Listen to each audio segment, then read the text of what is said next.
Welcome guys to a new opening video with Offerspill Chess Club. Today's opening, as you can see, is the French defense. And against this opening I've taken a bit of time to look at the Tarrasch Variation with knight d2, which is a pretty complex variation, a lot of alternatives here for both colors. I'm not going to spend too much time going into detail and specifics in any of the variations or possibilities for you here, but there's a ton of material to look at. So I'm going to flick through a couple of the most important options for black, starting with the least, I'm not going to say least important, but least, the lowest number of games in my database, at least. And I'm just going to look at the most serious options. So I'm going to look at this first, d takes e4, which is a pretty easy alternative for black if you're looking to have a less of a theoretical battle in the opening. Knight takes, of course. Now you could go for the Fort Knox defense with bishop d7, bishop to c6, and then developing your knights and aiming to exchange your bishop for one of white's minor pieces. This is a very easy opening to play, an easy variation, sorry. But it's objectively a bit better for white, and quite easily so. I mean, you don't put any pressure on white in the opening by playing this way.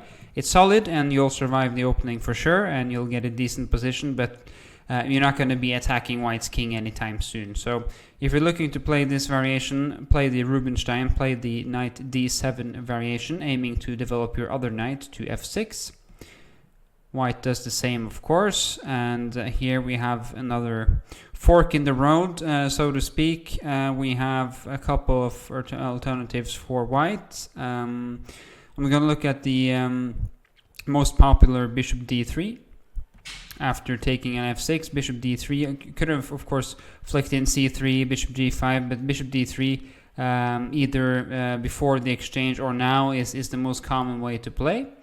And here you could go for b6 with black, of course. You could delay by playing bishop e7 castles, but the most ambitious move is c5, breaking up in the center immediately and putting white to the test, so to speak.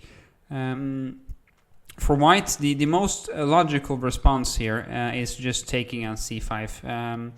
And when I say logical, of course, you might think that, okay, black gets to develop the bishop in one go, and that looks like a piece of easy development, really.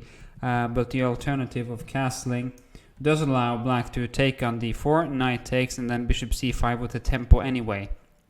White regains this by playing knight b3, but whether the knight is better placed on b3 than on f3 is not so easy to judge. I would think no, but of course that depends on where you aim your play here. I mean, if you aim for a pawn storm on the queen side, then the knight could be perfectly placed on b3, but if you're looking to attack black's king, then the knight will feel quite offside on b3. So this variation, white does play bishop g5, castles, queen e2, which is a very standard way of developing with white in the Tarrasch, and specifically in the Rubinstein variation as we're looking at now. You're looking to get your rook centralized and then basically see what's going on. Very often you're looking to exploit this pin of the knight against from the bishop against the knight and the queen, or by playing the rook on f1 to d1 and focusing on playing on the queen side, for example by advancing one of your pawns here, looking to exploit your queen side pawn majority here. Okay, so black very often just sidesteps the pin by playing queen c7. Okay, so you're left with a double pawn in front of your king. Might look a bit weak, but fear not. I mean, the king is reasonably safe here. Very often though, after queen h5, f5, you have to allow a perpetual check, which might not be suitable for every kind of tournament situation, but still it's reasonably solid, and at the end of the day you're doing fine with black here if white doesn't go for the perpetual. White could play on with knight d4, bishop e5, and after a move like c3 we're left with a pretty unclear position. I mean, black's king's safety is not optimal, but you have the bishop here with black here, especially the dark squared bishop is a monster and looks very decent in front of the king on g7 or just on e5 staying active. However, of course, white will always have attacking chances against a vulnerable king like this, so it's double-edged for sure. So that's a very quick look at the Rubinstein. Could of course take a look at the DC5 variation as well while we're at it here. You'll notice that the play is very similar. You could play h6 here. You could delay, play the more standard b6, for example, developing your bishop to the long diagonal. Queen e2, rook to d1 as promised earlier. Queen c7. So just notice that very often the queen goes to c7 to control these squares and to work in tandem with the bishop. It's not as good at e7. It doesn't do much here, and you're still in this quite annoying pin. So be careful not to get stuck in this pin for too long. You have to accept the double pawns. That's very important in this variation. It does give you the pair of bishops. And now white could play the very solid bishop e4, just exchanging those light squared bishops. And here, after something like h3, for example, the position is very equal. Black does have a bishop, which tends to be a small advantage in endgames with pawns on both sides. But here, white does have a pawn majority on the queen side and slightly better pawn structure on the king side. So I would say it's pretty equal, but with a lot of play left still, of course. Now that's the Rubinstein with the d takes e4 variation after knight d2. There are several other options as well. We could look at the slightly obscure bishop e7 popularized by Ivanchuk, I think. At least he played this variation for quite some time with success.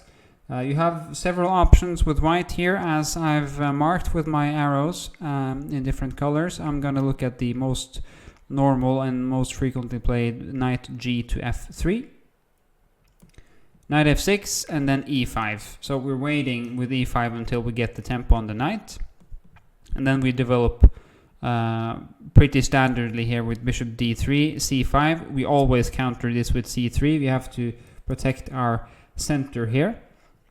And keep this center intact for as long as possible, because this really does limit black's minor pieces quite massively. So keep this center intact if you can. Black does have a fun option here of playing b6 with the idea of exchanging the not so good bishop on c8 against the monster on d3. Notice that we have put all our central pawns on dark squares, so we do not want to exchange this one. We want to keep this one, so queen to e2 is a good follow-up here. But then a5, and black will get bishop a6 in.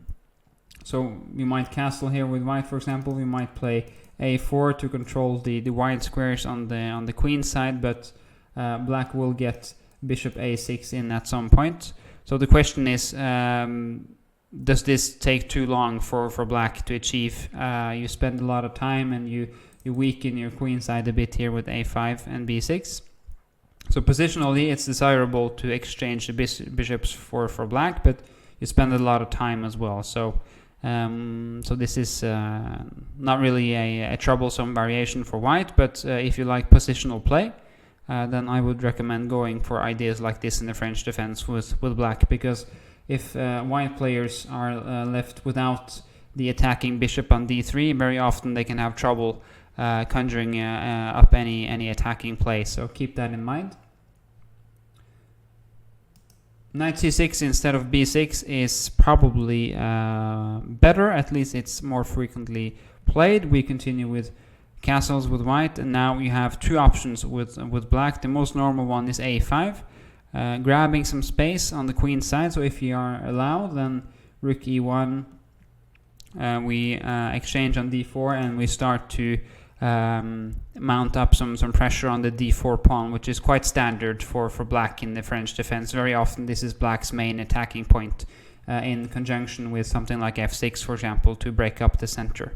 Now the pawn sacrifice of knight b1 is quite standard, just taking and knight c3, and you hope to harass the queen and to get some compensation for the pawn. So queen g4, and you can play king f8, you could play g6, but it's quite evident that white has satisfactory compensation for the pawn, but a lot of play left, and if you play the French defense and don't dare to take this pawn on d4, then I think you should look for a different opening, because this is a very standard variation or very standard scenario in the French defense. Very often black does sacrifice some time to get this pawn, but in return white gets some compensation in piece play. So it's fun, but it's by no means clear. So a5 is okay. You could also counter this with a4 to get some control over the b5 square, but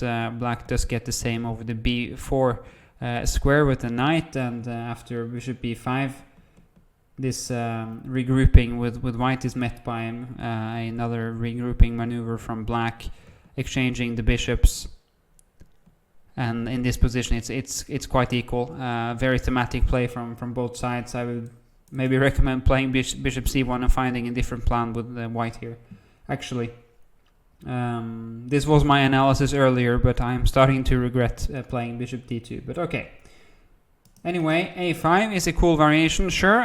It's quite popular, but I enjoy a different move in this position. It's my favorite move in every French defense structure. It's g5, just trying to counterattack and indirectly attack the white center from the flank, threatening g4 and chasing this knight away from f3 and the protection of d4. The standard way of meeting this is d takes c5 in almost every pawn structure, every scenario. If you're met with a flank attack like this, open up the center and play in the center, because the main rule is, or the typical rule of thumb is, if you are looking to attack on the flank, then just make sure that the center is blocked and can't really be open, because you're left quite vulnerable in the center if you're focusing too much on attacking on the flank like this. But this is by no means a crisis for black, at least not in this variation, because after g4, knight d4, we can grab the pawn on e5, put the tempo on the bishop, of course, so this must move. Bishop d7, knight b3, protecting the pawn, and now just overprotecting on g4. After something like queen e2, we can play f6, get the queen out, maybe castle queenside, and it's unclear. I mean, the game is up for grabs. It's super unbalanced and looks like a fun position. So that was bishop e7 for you. A pretty cool variation. Often leads to very unbalanced pawn structures and very sharp play. We have a couple of variations left though. Knight f6, perhaps the most classical move in this structure, allowing this kind of closed play. Bishop d3, c5, c3 on autopilot, of course. We do not want to take this one. Our center will just collapse immediately, and it would not be good for us. So c3, knight c6, and now we have two options. You can go for the Magnus Carlsen kind of gambit with knight f3 here. Would allow black to capture on d4. I mean, we purposely allow this. Knight takes d4, knight f3, and after queen a4 we have some compensation for the pawn, and this is Carlsen Gulbrandsen from 2002, I think, in the Norwegian series, first division. I think it was the team Askar versus Nordstrand. Might not tell you much, but it's a long time since the game, but it's fresh in my memory, because the game, as you can probably figure out from the database, was very instructive. So I just encourage you to look up the game Carlsen Gulbrandsen from this position. I think this was the game. Queen b4, chasing the queen around. Black, of course, wants to trade queens with the pawn to the good, but queen e2, white refuses, and the game goes on. White has typical French defense compensation for the pawn. Black must get the queen to safety and untangle, of course, try to get the pieces to develop, then the king to safety. So that was knight f3 in this position, but you could go for another move which is far more popular in this position. It's knight to e2. The point is to get the other knight to f3 to get maximum protection of the d4 square. So cd and cd, and f6. Black is trying to open up the position. If you're playing bishop e7 and this kind of stuff, you'll get very passive with black. You have to play f6 at some point, and why not just do it immediately? So f6 here. You could go for the knight f4 variation, which is quite dangerous. Really does require some preparation from black. White as well, of course. It's a very sharp variation, but knight f4 is possible here. I'm not gonna look into that in detail, but just make a note of that if you're looking for something fun in this variation. E takes f6 is the autopilot move, I would say. Everyone does this. Knight takes f6, knight to f3 as proclaimed, and we get our kings to safety and, of course, develop. Now, notice that black doesn't rush with castling here. He plays, or she plays queen c7 first to control the f4 square. So if you're castling immediately here, which is also a fine move, of course, but you allow bishop to f4, which is something white really wants in this variation. By no means any crisis for black. This, I mean, you can just take and play knight e4, getting the rook involved. Queen c1 is a cool move here, protecting the knight. And I think the most popular move here is actually knight g5, which has been played by a French defense expert Sergei Volkov from Russia several times, which is a stamp of, I think, well, quality or approval or what you say. So this is a fine variation for black as well, but it's unnecessary to allow bishop f4 immediately, I think. So why not just play queen c7 and just put white to the test? Check if your opponent knows what's going on. Bishop g5 is the best move here. The point is not to take on f6. The point is to get the bishop down to g3 to once again exchange this very important black squared bishop off from black. Because if black is left with this very typical French defense bishop, the light squared bishop, which is blocked by its own pawns on e6 and d5, then black could get positionally very cramped and get a miserable position in the endgame, typically dominated by a knight on e5. It's a classical scenario. So this is something all French defense players must be aware of, this dream scenario of white. So knight h5 is a cool move in this variation, which I would just recommend looking into. The point is, of course, to take with the knight on g3 if we are allowed, keeping our bishop. White does have several options here. Queen c2, attacking h7 is one of them. Checking and going to g6, for example. Now, rook takes f3, and this is really when fire on board does appear here.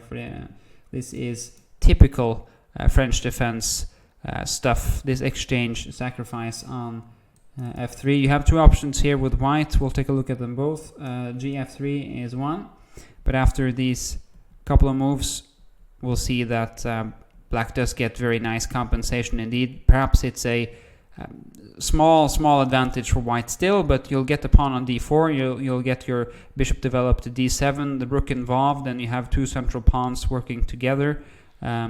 Should be more than ample compensation for black, which is typical for this variation. You have to be prepared to exchange the sacrifice the exchange on f3 if you're playing this knight f6 variation against the Tarrasch. If not, then you should look at something else. White could take the knight instead though, and not be so greedy, but after rook f8, I think the position is reasonably balanced. Yes, white does get this exchange of bishops. Black aims for the same. And here I think it's pretty equal. Might look a bit passive for black, but you have one weak pawn here and you have one weak pawn there, and it's not much to go on for either side. So pretty equal for now. A lot of pieces left on the board, of course, so anything can happen. But that was the knight f6 variation of the French defense. We'll take a look at the most common move now, which is c5. You have once again a couple of alternatives for white here. There's really no use in memorizing a lot of theory in the French defense. I think you should just focus on getting to know the different pawn structures, getting familiar with them, and where the pieces feel at home and where pieces feel right for you in this variation, because memorizing all this theory is no good. It won't really help, I think. Knight f3 is one move here, and e takes d5 is the other. These are by far the most normal moves. So we'll just race through knight f3 here first. cd4 is black's typical response. Could take on d5. This would just transpose to e takes d5 from this position. Or it could transpose. So I'm not going to take a look at that there. We'll start with this. Knight takes d4. Knight c6, bishop b5 is a move here you could also take immediately, but this is fine, I think, because now you're luring this bishop out to d7 before taking, and then just returning to d3, and now black is stuck with the bishop on d7, which doesn't really feel at home there. Bishop d6, queen to e2. We are actually trying to force through e5 here, and then follow up with something like c4, putting some pressure on the black center and getting castled. And if we are allowed to play e5, then the black position could get very passive and cramped. So queen c7 first, knight f3 again threatening to play e5, but now black just takes on e4. And you might wonder why, because in this position isn't this just an isolated pawn on c6? Why did black go in for this? Well, first of all, this pawn is not so easy to attack, so it's not a weak isolated pawn, and second, it does control the important d4 square, just not really allowing this knight to get active in the center, and the bishop can become active behind the pawn on c6. And this position is quite equal. Knight goes to d2. We don't want to allow this double pawn on f3 in front of our kings. On knight d2, black could respond with, for example, knight to d5 with a very equal and very tense position. A lot of stuff going on here, very complicated indeed. All typical traits of the French defense. Now, e takes d5, you could go for the isolated pawn variation with e d5, which I've played several times. This is very solid indeed. Now knight f3, knight c6, and usually you wait with taking on c5 until black has moved this bishop, so your opponent loses a tempo when he has to recapture on c5. And this is a very typical scenario. Just notice how you play knight e7 here, because this might not be as comfortable. For example, with a very good score for white.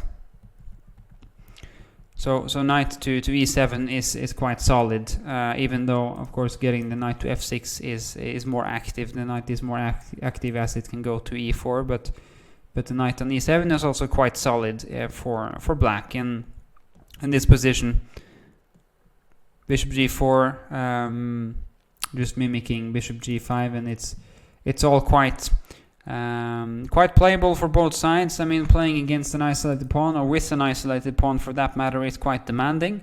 White is looking to exchange a couple of pieces to make it easier to focus the pressure against the pawn. with a lot of pieces on the board, it's not so easy to single out any square or any pawn or piece, because there's a lot of stuff going on that demands your focus. But in an endgame, for example, with a couple of pieces left, it will be easy to mount up some pressure against this pawn. So that's what black needs to avoid. Black wants to control the square in front of the pawn, as does white. But black really wants to play for the initiative or for more active play here. Don't exchange all the minor pieces, because then this pawn will be very weak in the endgame.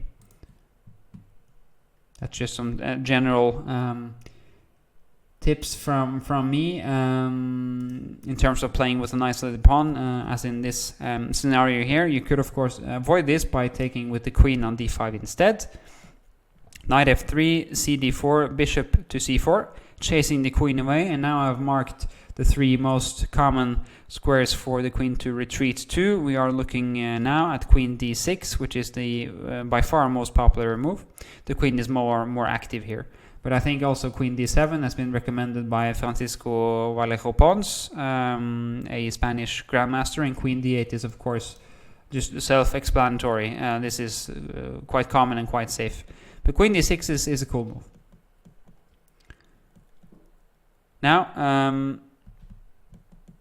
white of course wants to regain the pawn on d4. There's not much black can do to avoid this, because e5 is met by just knight takes e5. If the queen takes, then oops, the queen falls because of the pin against the king. So don't be too greedy. Knight c6.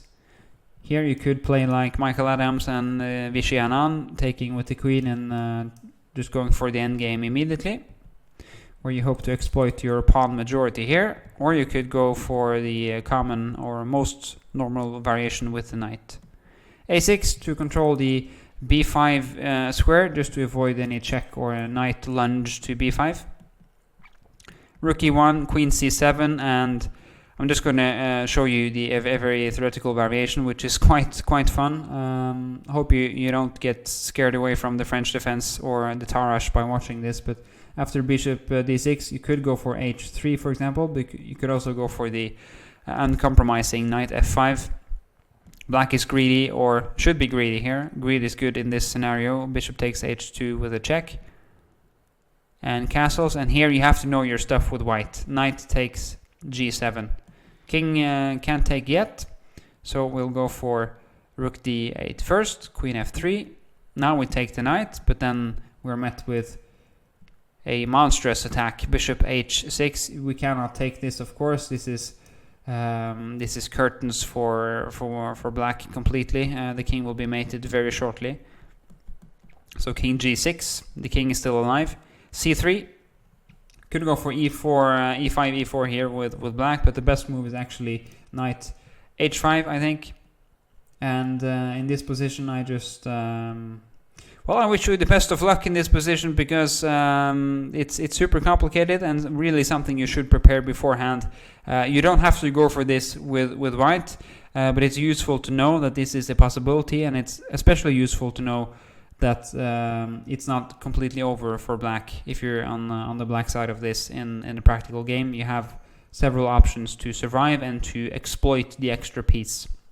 So that was my very short intro to the French defense and the Tarrasch variation of the French defense. I hope you're successful in your endeavors with this variation. I've enjoyed it from well, both sides of the board earlier. It's a cool variation and very complex. Could be very open with open pawn structures, or closed and well, a lot of maneuvering play. So again, good luck, and I hope you enjoyed the video.